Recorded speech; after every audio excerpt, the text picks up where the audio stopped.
May God's name be glorified. परमेश्वर के नाम की महिमा हो। I thank the Lord for this opportunity to stand here with His Word. और उसके वचन के साथ आपके सामने खड़े होने का जो सौभाग्य मिला है उसके लिए मैं परमेश्वर का धन्यवादी हूँ। The psalm that we just read, it's a very beautiful psalm of David. अभी जो हमने भजन पढ़ा वो दाऊद का एक बहुत सुंदर लिखा हुआ एक भजन है।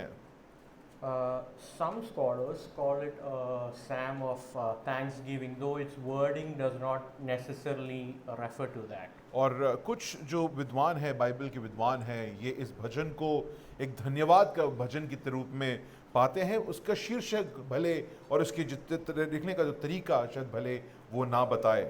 The other psalms of thanksgiving, Psalm 34, 86, 89, 100 and all, they tell people to praise God for His works, for His deliverance of His people. और बाकी जो भजन जो है जो मैंने भी गिनाया उसमें बिल्कुल साफ लिखा गया है कि हे परमेश्वर का धन्यवाद दो, हे लोगों, हे इजरायलियों, हे पृथ्वी के लोगों, परमेश्वर का धन्यवाद दो।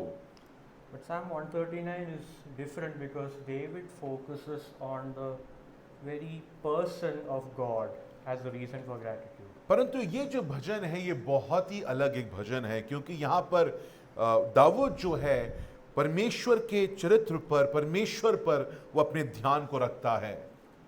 The first 6 verses he focuses on God's knowledge or His omniscience, His all-knowing character. और यहाँ पर जो कुछ आयतों में वो परमेश्वर के सार्वभौमता पर ध्यान लगाता है कि परमेश्वर सब समझता है। The next 6 verses he talks about God's all-encompassing presence or His omnipresence. बाकी की जो 6 आयतों में परमेश्वर सर्वव्यापी है उस बात पर वो ध्यान लगाता है। Then he moves on to God's wonderful work of creation. और उसके बाद परमेश्वर एक अद्भुत सृष्टि करता है, उसकी सृष्टि पर भजनकार ध्यान लगाता है। Verse 17 and 18, Paul finally breaks out into doxology, praising God for His character. और 17वीं 18वीं आयत पर वो परमेश्वर का धन्यवाद देने में वो आ जाता है, उन वचनों को परमेश्वर के धन्यवाद देने में लगा देता है। Now, much of the language, as you heard and as you have read many times in your lives, is very simple in this psalm. और इन आयतों को जब आप पढ़ते हैं तो एक चीज आपको ये समझ में आता है, भजनकार बड़े सरल शब्दों में इस भजन को लिखता है। Lie down, go out, darkness, light. और लेट जाओ, बाहर जाओ, अंधेरा, उजियाला। But despite these simple words, these thoughts of David, they shed light on the profound reality of God's character. परंतु इन शब्द जरूर सरल हैं, परंतु इन शब्दों के द्वारा दाऊद ने परमेश्वर के किरदार को बड़े सुंदर रूप में हमारे सामने रखा है। Just glancing through the psalm, you will see multiple references to the word you. और यहाँ पर जब आयतों को आप जरा ध्यान देंगे तो तू या आप जो शब्द है अंग्रेजी में जो यू है उसका बार बार इस्तेमाल आप यहाँ पर पढ़ते हैं या देखते हैं। So David is using the second person pronoun for God. यहाँ पर वो दूसरे वचन को का इस्तेमाल करते हुए यहाँ पर परमेश्वर को वो संबोधित करता है। Please note that in verses 1 and 3, David is calling God by his most reverend name Yahweh. और आप पहले और दूसरी आयत में अगर ध्यान दीजिए, यहाँ पर दाऊद जो है परमेश्वर को याहवे के रूप में संबोधित करता है। And David refers to himself multiple times, at least 14 times with I and me. और अपने आप को वो मैं और मुझे के रूप में वो अपने आप को संबोधित करता है। So you see the stunning intimacy of God, the Almighty God, and a man, you and me. और यहाँ पर अगर आप देखिए तो आप देख सकते हैं किस प्रकार दाऊद जो है परमेश्वर और मनुष्य के बीच में जो घनिष्ठ संबंध है उसको हमारे सामने दिखा रहा है। What I'd like to title today's message is what it means to be known by the all-knowing God.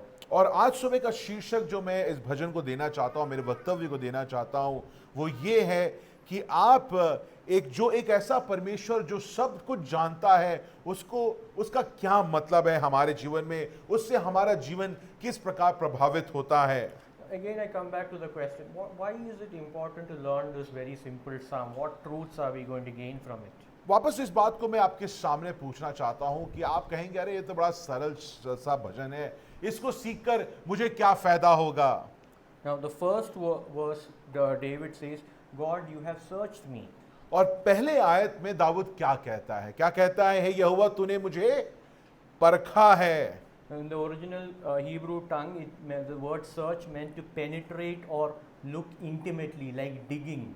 और यहाँ पर परखना जो शब्द है, अगर आप उसको मूल भाषा में देखेंगे तो खोद के निकालना या कुरेद कुरेद कर परत के नीचे क्या है उसको जांचने का शब्द इस्तेमाल किया गया है। Spurgeon commented like this about this verse, that God searches us as an officer searches for smuggled goods. और स्पर्जन जब इस आयत को पढ़ता है तो कहता है कि जिस प्रकार अगर आप कहीं पोर्ट में जाइए, एयरपोर्ट में उतरेंगे, वहां कर जो अफसर जो होते हैं वो जब ड्रग्स को ढूंढते हैं तो बड़े बारीकी से ढूंढते हैं, वो हर चीज़ों को हटाकर, परतों को हटाकर अंदर क्या है उस तरीके का परखने को या जांचने को का शब्द का इस्तेमाल यहाँ पर किया गया है। They are not worried about your dignity or your status or how expensive the clothes and gadgets we have. और वो जब वो देखते हैं तो वो नहीं देखते हैं कि आपने क्या पहना है, आपका पहनावा क्या है, आपके पास कौन कौन से महंगी चीजें हैं, इस पर ध्यान नहीं होता।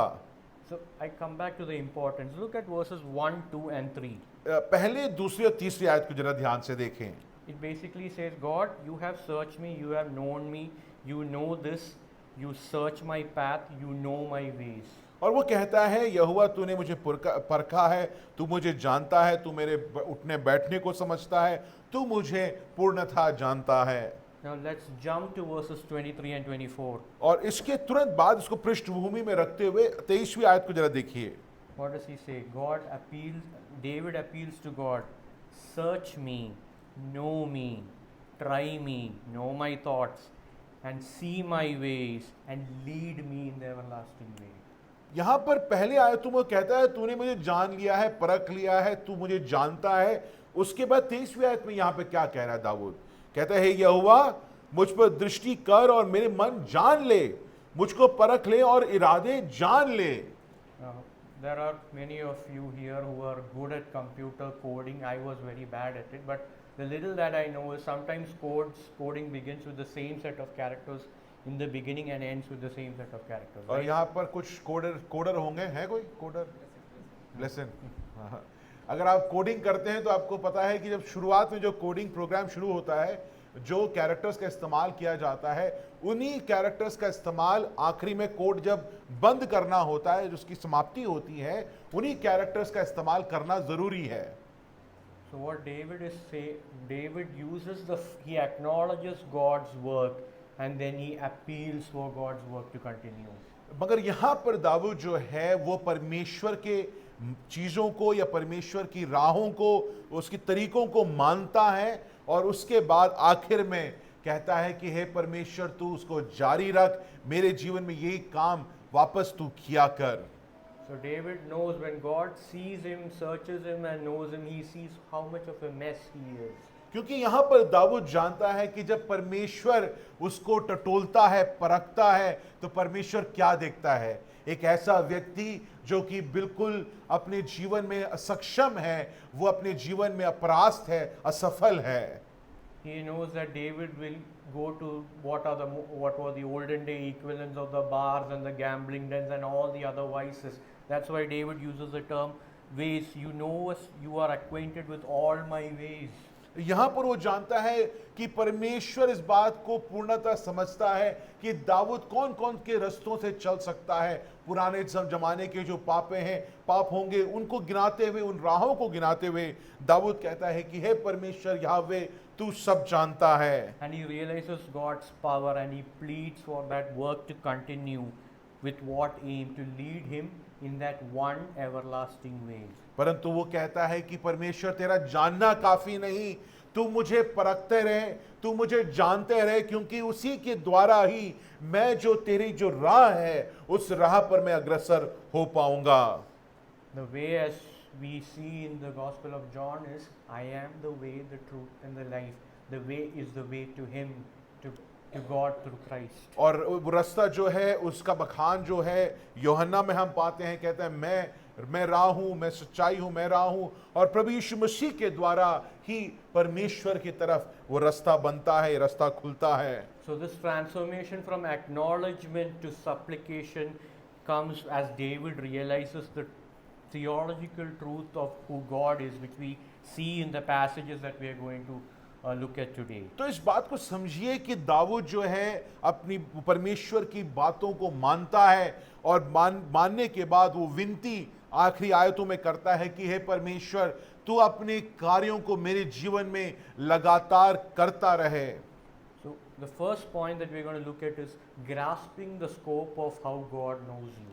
और पहली चीज जो देखने जा रहे हैं वो ये है कि आप इस सच्चाई को समझने की कोशिश करिए कि परमेश्वर आपके बारे में कितना कुछ जानता है। We all agree that God knows us, right? हम लोग इस बात को मानते जरूर होंगे कि परमेश्वर मेरे जीवन में या मेरे बारे में जानता है। What's the big deal in that? तो हम पूछेंगे इसमें कौन सी बड़ी बात है? परमेश्वर जानता है तो जानता है, उसमें कौन सी बड़ी बात है? We all know everything thanks to this. और हम लोग के पास फोन है, उसके कारण हमको भी लगता है कि हमें सब कुछ पता है। We live in the information age. और हम लोग को जो है हम सब चीज पता करने का और उस समय पर हम लोग जी रहे हैं। We are tracked by governments, by companies, by everyone who assess our behavior and store it to continue assessing us and selling us products. और अगर आप देखिए, अगर कोई सा भी ऐप अपने फोन पर डाउनलोड करेंगे तो वो तुरंत आपसे पूछते हैं कि हम आपको आपके पीछे या आपके बारे में सब कुछ जानना चाहते हैं। तो सरकार, कंपनियां, एप्स जो हैं वो आपके बारे में सब कुछ जानती हैं, उनके पास आपके जीवन का रूपरेखा है। The world knows much about us, but what does it really know?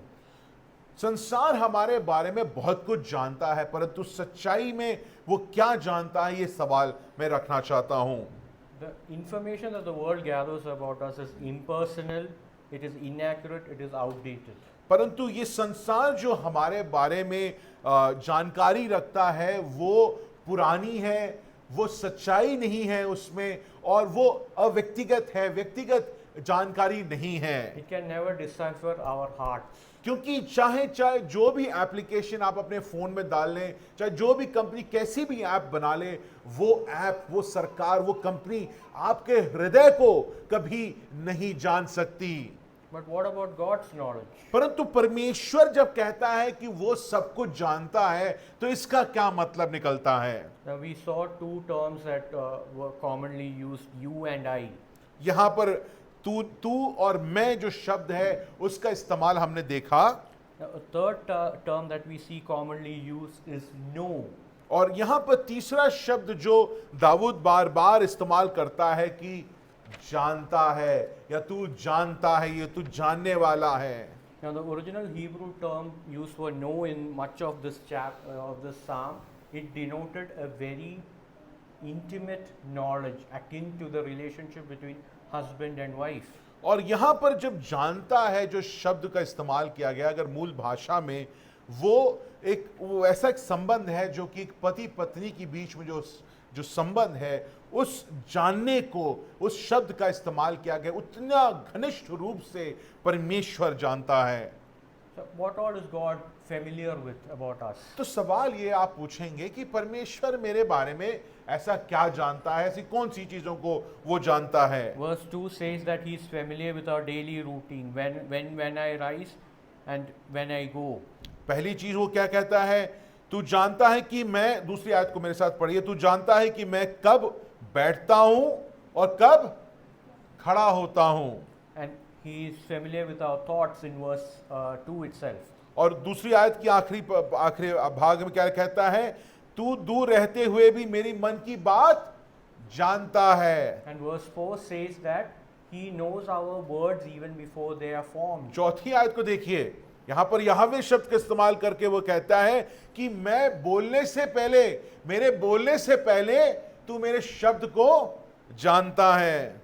In a short sentence, God's knowledge of us is complete and it is dynamic. और कहने का अगर आप इसको देखें तो मैं इसको इस प्रकार आपके सामने रखना चाहता हूं, परमेश्वर हमारे बारे में पूर्णतः जानता है और जानते रहता है। Now this kind of knowledge, it shows God's deep personal relationship with his child.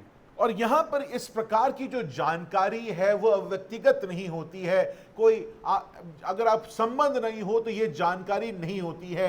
यहां पर परमेश्वर किस प्रकार मनुष्य के साथ लगा रहता है, उसका संबंध क्या है, उस बात को यहां पर दाऊद हमारे सामने दिखाता है। Spurgeon commented like this: Our paths may be habitual or accidental, open or secret, but the Most High is well acquainted with all of them.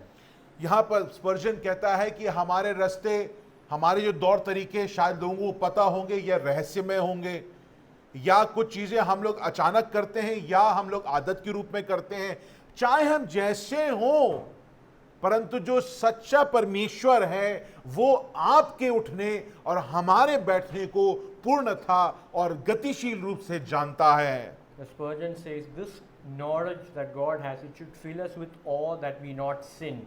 It should fill us with courage that we fear not, and with delight that we mourn not. और जहां पर स्पर्जन कहता है कि अगर ये परमेश्वर हमारे उठने और बैठने को इस प्रकार जानता है तो हमें क्या करना चाहिए? हमें भयभीत होना चाहिए कि हम पाप ना करें, हमें डरना नहीं चाहिए, क्योंकि हम जानते हैं कि परमेश्वर हमारे साथ हैं। और तीसरी बात, हमें आनंदित होते रहना चाहिए, क्योंकि परमेश्वर हमारे साथ सहभागिता में और एक संबंध में बंधा हुआ है।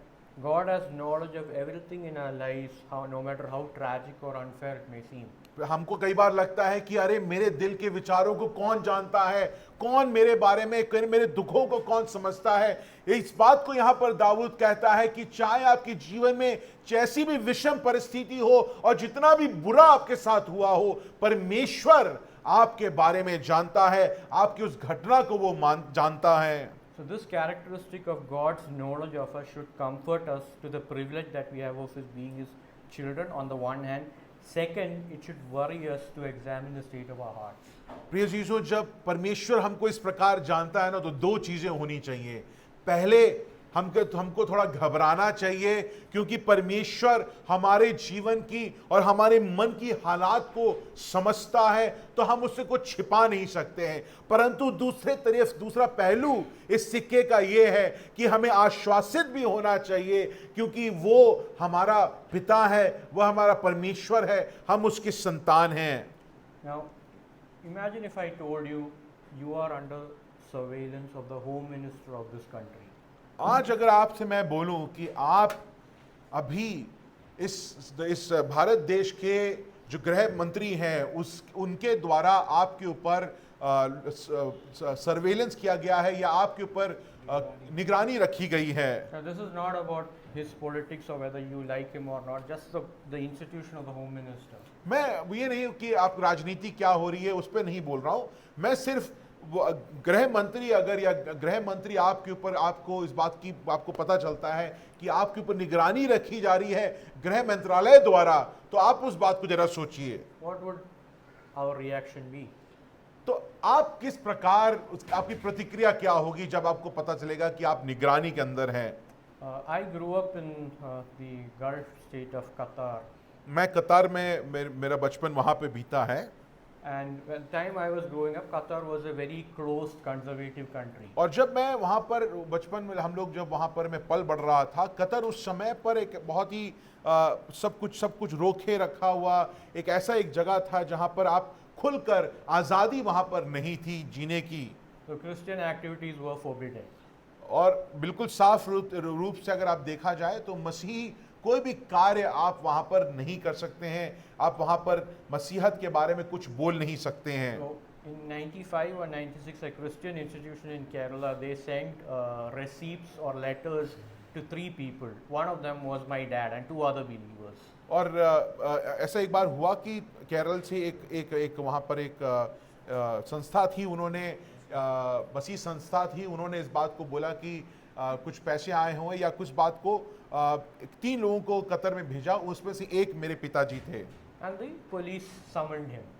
और जब उनको ये बात का पता चला या वहाँ की सरकार को इस बात का पता चला कि ऐसी चिट्ठी आई हुई है, तो सरकार ने उनको तुरंत बुलावा भेजा। I remember the church praying about it. I remember my parents praying about it. और जब सरकार बुलाती है, जब पुलिस बुलाती है, तो मुझे याद है कि उस समय कलीसिया ने बैठकर प्रार्थना किया।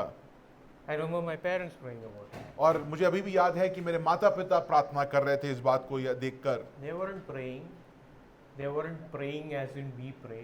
और जैसे हम लोग प्रार्थना करते हैं वैसे वो प्रार्थना नहीं कर रहे थे। They weren't crying. They weren't crying. वो सिर्फ रो नहीं रहे थे, They were howling.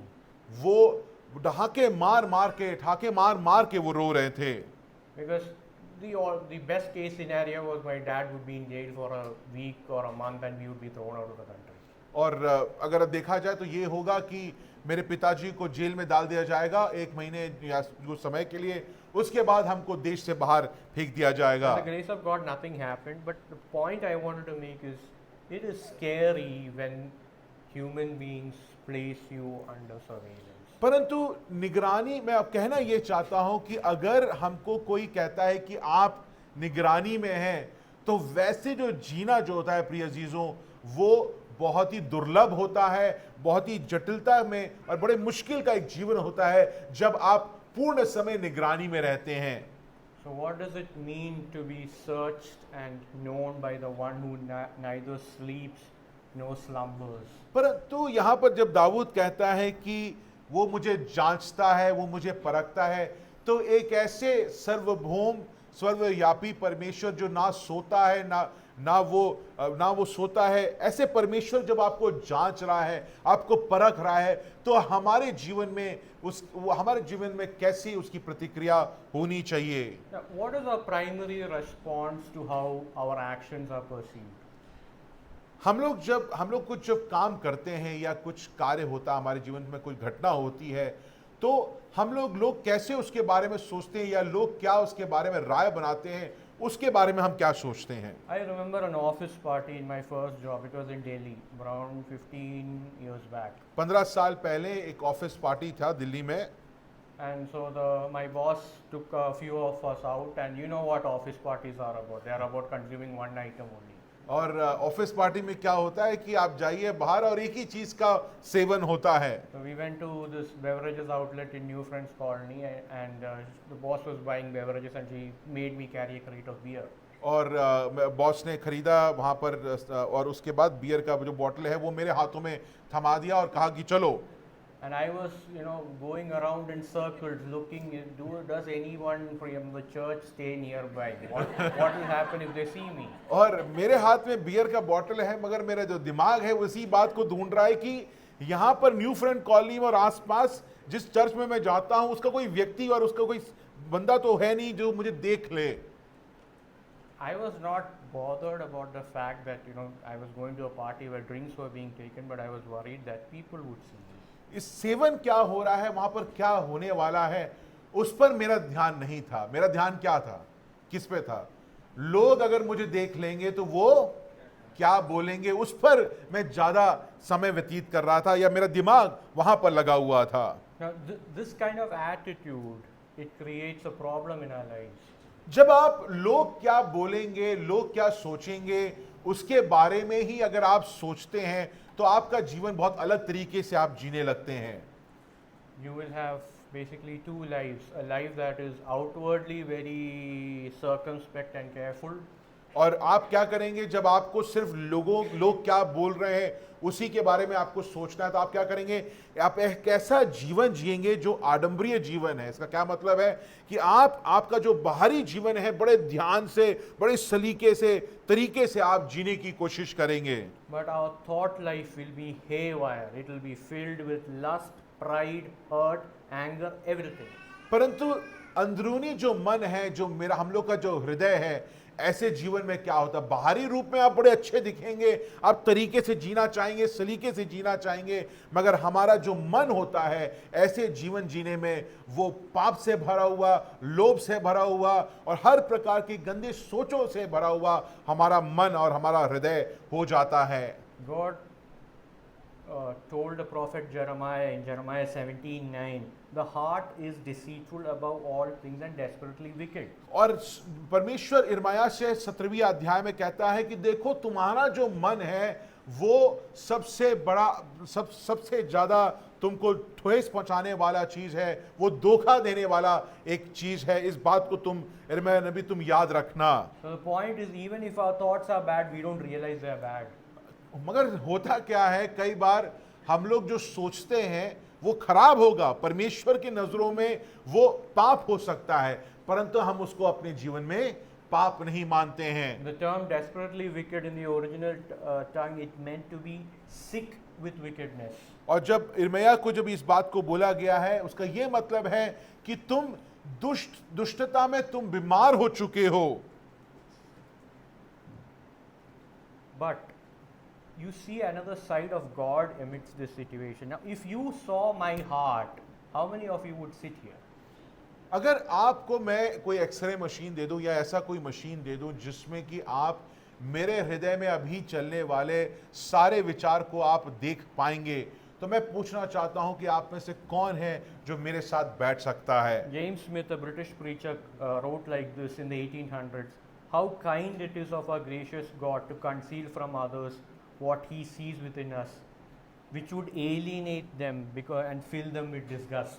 और यहाँ पर जो 18वीं सदी में ये प्रचारक कहता है कि मैं परमेश्वर का कितना धन्यवाद दूं कि वो जब मेरे हृदय को जानता है, देखता है, मेरे उस दुर्लभ सोच को, मेरे पाप को, मेरे लोभ को, मेरे गंदे विचारों को देखता है, तो भी वो मेरा हाथ नहीं छोड़ता है। परंतु लोगों को देखो, वो अगर मेरी सच्चाई को जान जाएंगे तो वो मुझे क्षण में छोड़ देंगे।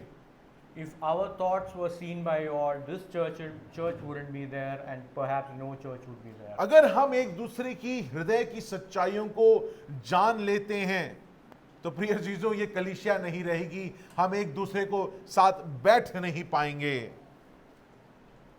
And not just that, when we realize that God is looking at us and we understand the gravity of what it means to be known by Him, we should make an effort to pray as David did in Psalm 19:14. May the words of my mouth and the meditation of my heart be acceptable in thy sight. प्रिय चीजों, जब आप इस बात को समझ लेते हैं, इस बात को आप ग्रहण करते हैं कि हर वक्त, हर क्षण मेरा सृष्टिकर्ता जो सर्वव्यापी सर्वभौम परमेश्वर है, वो मेरे हर ख्याल को जानता है, मेरे शब्दों को परखता है, मुझे पूर्ण रीति से जानता है, तो आपकी प्रार्थना कैसी होनी चाहिए? दाऊद जैसे कहता है कि हे परमेश्वर, मेरे मन की सोच को और मेरे हृदय की जो सोच है उसको तू जान और तेरी तरफ उसको लगा। And we should understand what Paul said when he wrote to the Corinthians in 2 Corinthians 10 verse 5 about taking captive our thoughts. और इसलिए पौलुस भी कहता है कि तुम अपने सोच को, जो तुम्हारा जो मन है, उसको काबू में रखो। It's like a war where you conquer a people and you subjugate them and make them the way you want. और ऐसा एक जंग के बारे में वहां पर पौलुस कहता है जहां पर अगर आप जंग जीतकर उन लोगों के ऊपर आप हावी हो जाते हैं और उन लोगों को ऊपर आप राज करने लगते हैं, जिससे कि वे लोग भी आपके तरीके से, आप जैसे बन जाएं। And take our thoughts captive in the obedience of Christ. और यहाँ That's पर what Paul wrote. पौलुस इस बात को कहता है कि तुम अपने मन की सोच को घेर लो, उसको काबू में रखो, परंतु अपने आप से नहीं, परमेश्वर प्रभु यीशु मसीह के राह में उसको काबू में रखो। Now we saw that we need to grasp the magnitude of how God knows us. प्रिय अजीजों, मैं कहना यह चाहता हूं कि हम इस बात की, इस सच्चाई को अपने मन में जरा समेट लें कि पिता परमेश्वर यावे सृष्टि का जो रचयिता है, वो आपके और मेरे मन की हर चीज को देखता है, परखता है, जानता है। Now we go to the second passage, the second point, that is the presence of God. और जब हम इस बात को समझते हैं कि वो हमारे मन की हर बात को जानता है, तो हम अब दूसरे बिंदु की तरफ बढ़ेंगे कि वो परमेश्वर का जो उपस्थिति है उसके बारे में मैं बताना चाहता We हूँ। can take heart at His presence with us.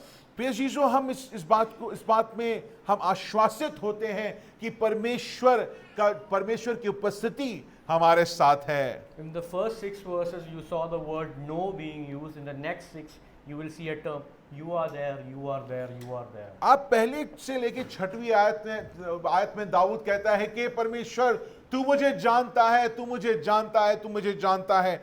6वीं आयत से यहाँ पर दाऊद कहता है कि तू मेरे साथ है, तेरी उपस्थिति मेरे साथ है।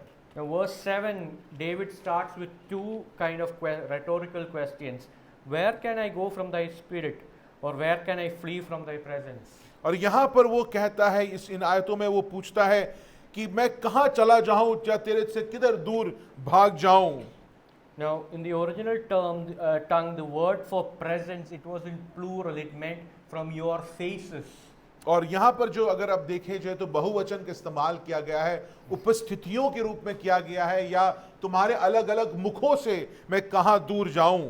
So, scholars say David might not have understood fully what the Trinity meant, but some say that his reference to the Spirit of God and to the faces of God acknowledge the presence of a triune God. यहाँ पर शायद दाऊद त्रिएक परमेश्वर की पूर्णता, उस सच्चाई को शायद वो पूर्ण समझ नहीं पाया होगा, परंतु परमेश्वर की आत्मा और परमेश्वर का जो चेहरा जो है उसके बारे में जब दाऊद बोलता है तो वो परमेश्वर की त्रिएक परमेश्वर के बारे में और उसकी उपस्थिति के बारे में हमारे सामने कुछ बातों को रखता है। Now, David is not necessarily seeking to flee from God, but he's poetically saying God is everywhere with his children.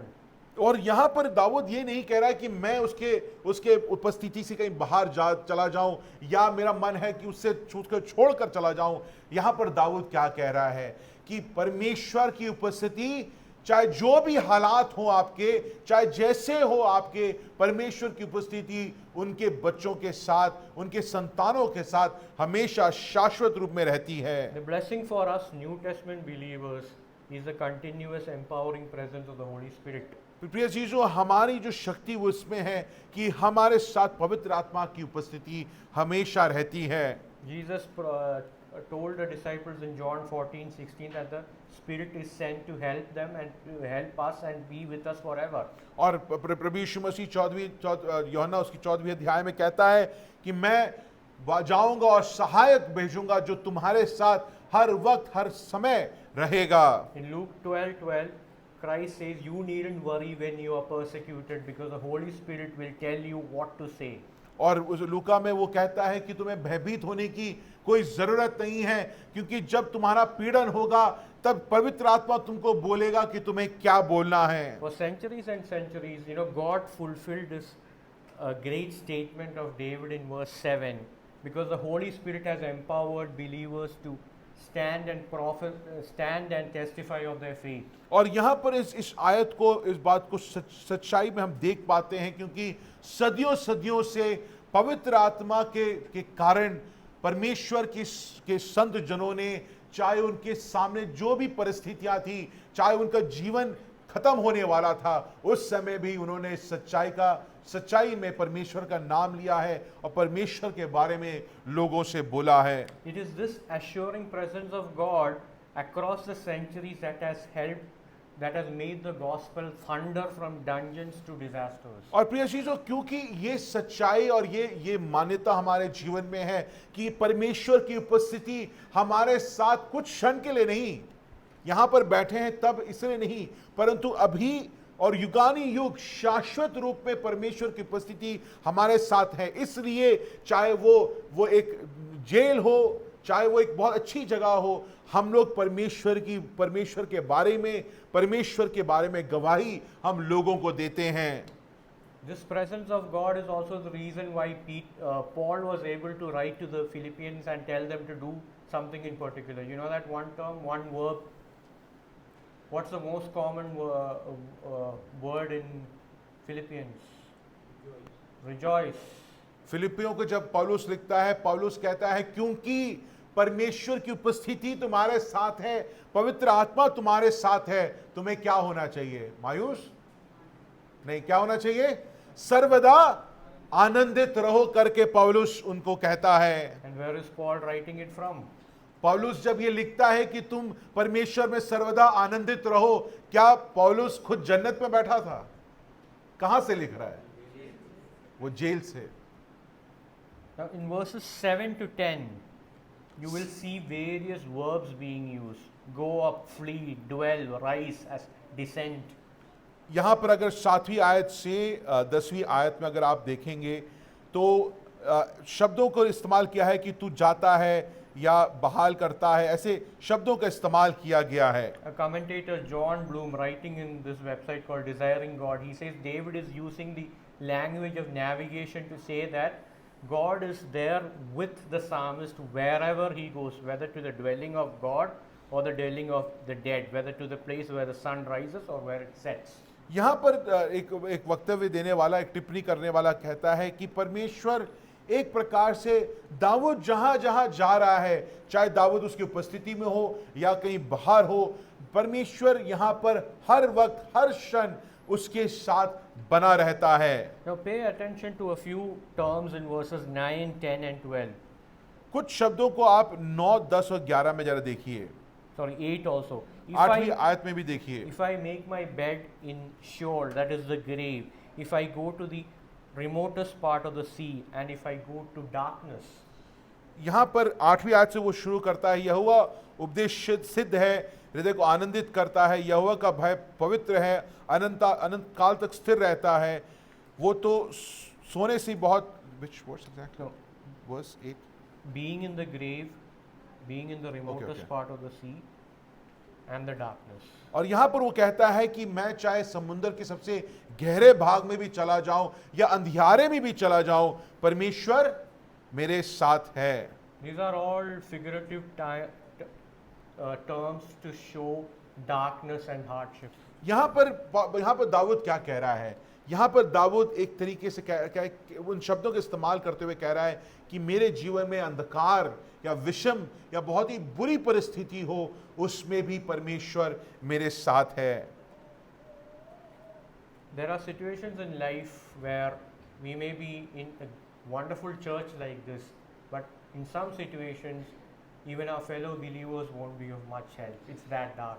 कई बार अंधकार का अगर आप बोला जाए तो अंधकार का क्या परिभाषा हो सकती है? वो ये हो सकती है कि आपकी जो साथ में रहने वाले, साथ में चलने वाले यहाँ के विश्वासी जन भी आपका साथ छोड़ सकते हैं। उस प्रकार का अंधकार के बारे में, उस अंधकार में भी दाऊद यही बात को यहाँ पर हमारे सामने रखता है। But are you really alone at that moment? परंतु सवाल यह है कि जब सब आपका साथ छोड़ दें, आपकी कलीसिया वाले आपका साथ छोड़ दें, आपके भाई लोग और बहन लोग आपका साथ छोड़ दें, परंतु सवाल यह है क्या आप उस क्षण अकेले हैं कि नहीं? I remember a family that went through peculiar trials 10 years ago. मैं एक ऐसे परिवार को जानता हूं जो बहुत ही एक अजीब सी एक मुश्किलात के समय से होकर गुजरे। One member was fighting a losing battle with a deadly disease. He was hospitalized. उनमें से उस परिवार में एक व्यक्ति थे जो कि अस्पताल में थे और बहुत ही घातक एक बीमारी से वो लड़ रहे थे, जूझ रहे थे। Believers from around the world contacted the family, prayed for them, said we can come and help, all that. और जब ये हुआ तो अलग अलग कलीसियाओं से लोग, संसार में अलग अलग लोगों ने कलीसिया के लोगों ने फोन करके बोला कि हम आपके साथ हैं, हम आकर आपकी सहायता कर सकते हैं। And the family was free to call up people and talk to them. जब ये चल रहा था तो लोग वहां पर लोगों को, वो परिवार जो है लोगों को फोन करती थी और सहायता के लिए मांग करके बातचीत चल रहा था और सहायता मिल रही थी। At the same time, another member of the family had an emotional breakdown and had to be hospitalized. और परंतु उसी समय जब ये व्यक्ति अस्पताल में था, उसी परिवार का दूसरा व्यक्ति को वो इमोशनली या वो डिप्रेशन के रूप में वो हुआ और वो अस्पताल में चला गया। Can the family tell anyone? क्या परिवार ने किसी को बोला? Can you ask people to pray for it? जब आप डिप्रेशन में होते हैं तो क्या लोगों से आप प्रार्थना के लिए मांग कर सकते हैं? Can you even break down and cry? क्या आप रोकर प्रार्थना कर सकते हैं? But God upheld that family. परंतु उस समय पर भी मैं जानता हूं, मैं देखा परमेश्वर ने किस प्रकार उस परिवार को थामे रखा। You know, we are familiar with these words like fortitude, determination, and doggedness. और हम लोग इन शब्दों का इस्तेमाल करते हैं कि चाहे कुछ भी हो जाए मैं अटल रहूंगा, मैं हिलूंगा नहीं, मेरे चारों तरफ मैं घेरा हुआ हूं, मैं थमा हुआ व्यक्ति हूं। But these are idols. परंतु इन शब्दों का जब आप इस्तेमाल करते हैं कि मैं निडर हूं, अटल हूं, तो ये कुछ नहीं परंतु आपके जीवन में मूर्तियां हैं। You're just reinforcing feet of clay. आप वापस इस बात को दिखाने की कोशिश कर रहे हैं कि आपके जो पैर हैं वो मिट्टी से बने हुए हैं। Now, again, John Bloom says that David was able to talk of all of these circumstances because he studied at the various trials theological seminary. और यहाँ पर जॉन ब्लूम इस बात को कहता है कि दाऊद ने अपने आप से मन में आया तो कुछ लिखा, ऐसा नहीं है, परंतु वो इन विषम परिस्थितियों को उसने एक पाठशाला के रूप में देखा कि परमेश्वर उसको सिखा रहा है, और इन विषम परिस्थितियों से होकर गुजरते हुए दाऊद कहता है कि इनमें भी परमेश्वर तू मेरे साथ बना हुआ है। That's from James 1:2 about counting it all joy to undergo trials. और इस बात को आयुब में जेम्स में लिखा गया है कि हर मुश्किलात को आप आनंद के रूप में मानते हैं। I'm sure all of us have gone through phases of darkness. Some of you are perhaps going through it now. हम लोग, मैं इस बात को बिल्कुल मानता हूं कि अंधेरे के समय से, मुश्किलात के समय से या आप गुजर चुके हैं या आप अभी गुजर रहे हैं। But remember, God has been with you and He will be with you, and He is the light in that darkness, because that's what 1 John 1 says, God is light. परंतु आज की सुबह मैं आपको ये आश्वासित करना चाहता हूं, मैं बताना चाहता हूं कि परमेश्वर आपके साथ है और हमेशा रहेगा। उस अंधकार में जिसमें आप शायद आज चल रहे हैं, उस अंधकार में सिर्फ एक उजियाला हो सकता है और वो परमेश्वर है। आप उस बात को मानते हुए चलें। Your fears and worries are not unknown to Him. प्रिय चीजों, इस बात को समझिए कि आपके जीवन की जो मुश्किलात हैं, जिस बात से आप परेशान हो रहे हैं, वो ऐसा नहीं कि परमेश्वर उन चीजों को नहीं जानता है। When we come to the final passage, our value comes from being created by Him. और उसके बाद हम लोग इस बात को देखते हैं कि हमारा मूल्य कहाँ से उत्पन्न होता है। इस बात से उत्पन्न होता है कि परमेश्वर ने हमें बनाया है। Verse 13, it starts with the word for, so that means you have to read the previous verses. और यहाँ पर अगर अंग्रेजी में फोर शब्द का इस्तेमाल किया गया है, इसका यह मतलब है कि आपके पहले आयतों का पृष्ठभूमि देखना पड़ेगा। So what David is basically saying is, God, you have always been with me, including in the darkness, for you created me. और यहाँ पर वो कहता है, क्योंकि है परमेश्वर, तूने मुझे सृजा है, मैं तुम्हारी सृष्टि हूं, इसलिए परमेश्वर तू मेरे साथ हर वक्त, हर क्षण, हर मुश्किलात में, हर विषम परिस्थिति में तू मेरे साथ रहता है। How many of you have taken comfort with verses 13 to 16? जब आप 13वीं आयत से लेकर 16वीं आयत को पढ़ते हैं, हम में से ऐसे कौन है जो इन आयतों को पढ़कर अपने मन को आश्वासित कर चुका है? Anyone? यहाँ पे ऐसा कोई है जो इन आयतों को देखकर, पढ़कर आश्वासित हुआ है? Yeah, at least one or two are there. Now, I have taken comfort, but I realized that I took comfort because it helped me with my inadequacies. और मैंने इन आयतों से मैं अपने जीवन में मैं आश्वासित हुआ हूं, परंतु इस बात को मैंने इस प्रकार देखा है कि मेरी जो खामियां हैं, उन खामियों को पूर्ण करने के लिए, उसको हटाने के लिए, उसके बारे में ना सोचने के लिए मैंने इन आयतों का इस्तेमाल किया है। We worry about not being smart enough, about being fat, thin, too thin, dark, too fair, tall, short, whatever. हम लोग अपने जीवन में मूल्य को कैसे ढूंढते हैं? मूल्य को, या हम अपने जीवन में अपनी मान्यता इसलिए रखते हैं कि या हम इस बात से परेशान हैं कि मैं बहुत मोटा हूं, या मैं बहुत पतला हूं, या मैं बहुत काला हूं, या मैं बहुत गोरा हूं। इन सारी चीजों के बारे में, हम इन खामियों के बारे में हम सोचकर परेशान होते रहते हैं। Despite coming to Christ, we are still obsessed with beauty. हम लोग प्रभु यीशु मसीह में आने के बाद भी हमारे जीवन में हम कैसे दिखते हैं, उस पर हम बहुत अपने समय को व्यतीत करते हैं। Any one of you who has ever attended a arranged marriage proposal in Kerala? Yeah, okay. हम में से कोई है जो कि जिनका सौभाग्य दुर्भाग्य हुआ है कि वो केरला में जब शादियां होती हैं, जब दो परिवार मिलते हैं और उसको अरेंज्ड मैरिज कहा जाता है।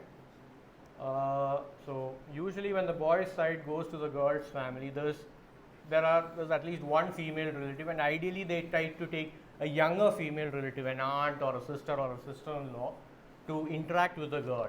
और ऐसा होता है जब ऐसे अरेंज मैरिज होता है तो परिवार जो है मिलने जाते हैं और लड़के वाले लड़कियों के घर जाते, लड़की वाले के घर जाते हैं। हाँ, लड़के वाले लड़की देखने जाते हैं, वाले के घर जाते हैं, तो लड़के वाले जो हैं उनके यहाँ पर एक ऐसे किसी बहन को या ऐसी किसी आंटी को जो कम उम्र की हैं, उनको भी साथ लेके जाते हैं लड़की वालों के घर। क्यों? क्योंकि ये जो आंटी जो है, ये बहन जो है, वो उस लड़की से या उस लड़की से वो बातचीत कर पाए। I call this person the limb inspector because her job is to make sure her feet and hands and everything are intact. और ये जो स्त्री है, जो लड़के वालों की तरफ से आई है, जो बहन है, उनको मैं हाथ पैर को जांचने वाला एक व्यक्ति के रूप में मानता हूं, क्योंकि वो जाकर सिर्फ यही देखती है कि वो चल कैसे रही है, हाथ तो ठीक है, पैर ठीक लग रहे हैं कि नहीं। उस लड़की का काम सिर्फ यही है। That's how obsessed we are with looks and health and things like that. प्रिय चीजों, प्रभु यीशु मसीह में आने के बाद भी हम कैसे दिखते हैं, उससे उस पर हमारा चलन जो है वो पूर्णता रहता है। हम पूर्ण समय अपने दिखावे पर या हम कैसे दिखते हैं उस पर परेशान रहते हैं। So what is our value from? तो सवाल ये उठता है कि हम ये ऐसा क्यों करते हैं?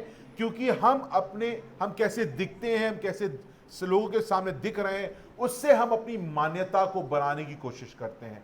परंतु सवाल ये है, आपकी मान्यता सचमुच कहां से आ रही है? आप जो पहचान आपकी जो है वो कहां से आ रही है? The word fearfully and wonderfully in verse 14, the word fearfully in the original tongue, it was associated with the reverence.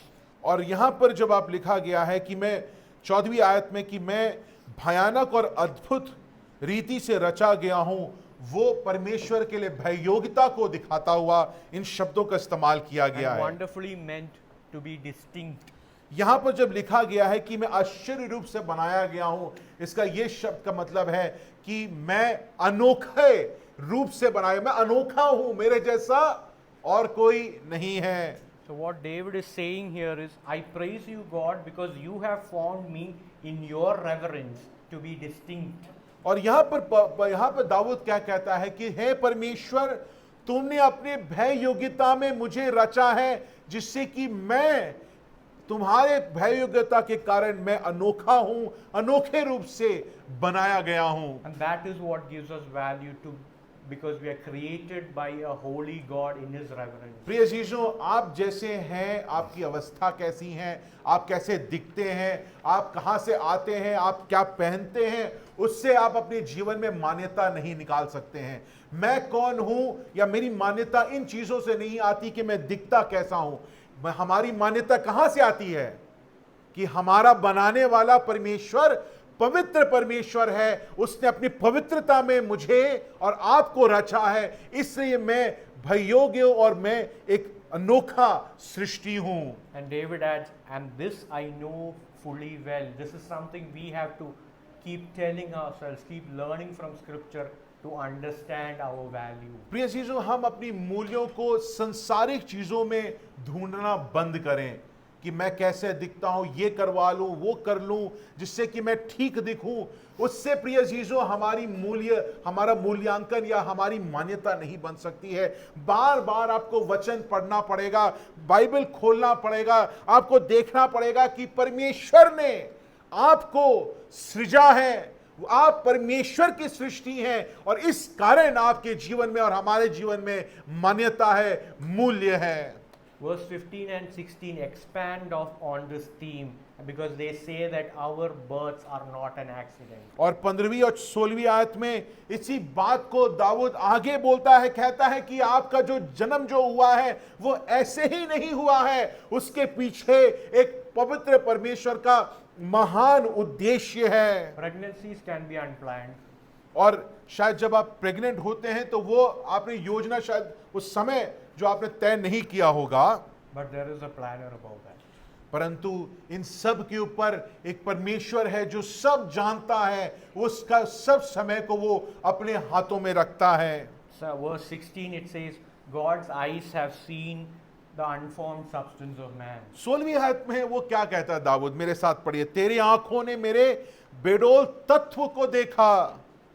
Some scholars, they compare it to this term clump of cells. और वो यहाँ पर कुछ टिप्पणी वचन के टिप्पणी करने वालों ने कहा है कि सेल जो होती हैं उनको सब एक साथ जब डाल देते हैं, उस प्रकार दाऊद उस बात को कहता है कि जब मैं कुछ था ही नहीं, सिर्फ कुछ सेल्स था, तब तूने मुझे देखा है या तू जानता है। Now, this term is very common in debates in America on the issue of abortion. जब अबॉर्शन के बारे में अमेरिका में अगर आप जाइए तो वहां पर जब वाद विवाद होता है तो ये शब्द का इस्तेमाल किया जाता है। It's a procedure that's so common here, it's no different from pulling out a teeth. और वहां पर ये अगर आप देखा जाए तो अबॉर्शन जो है वो बिल्कुल सामान्य रूप में है, जैसे आप दांत बाहर निकालते हैं उसी प्रकार वहां पर बच्चों का अबॉर्शन होता है। This psalm and numerous other passages, they convince us about the sanctity of human life. Why?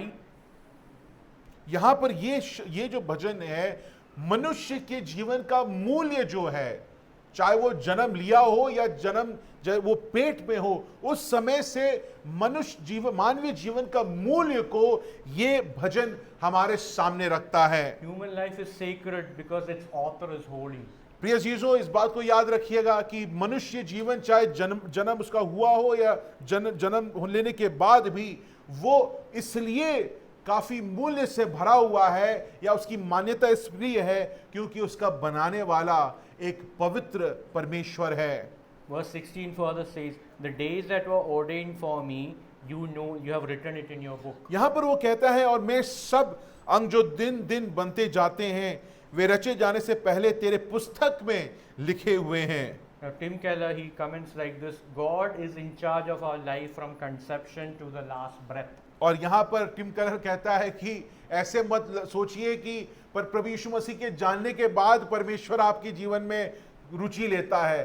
परमेश्वर आपको जिस दिन आप पेट में पैदा होते हैं उस समय से आपकी मृत्यु तक परमेश्वर सब चीजों पर वो पूर्ण व्यापक है, वो जानता है। Take value from the fact that you are created by a holy God. इसलिए प्रिय चीजों, अपने चीजों पर, अपने दिखने पर अपनी मान्यता मत बनाइए। इस बात पर आप मान्यता बनाइए क्योंकि आपका सृजने वाला कौन है?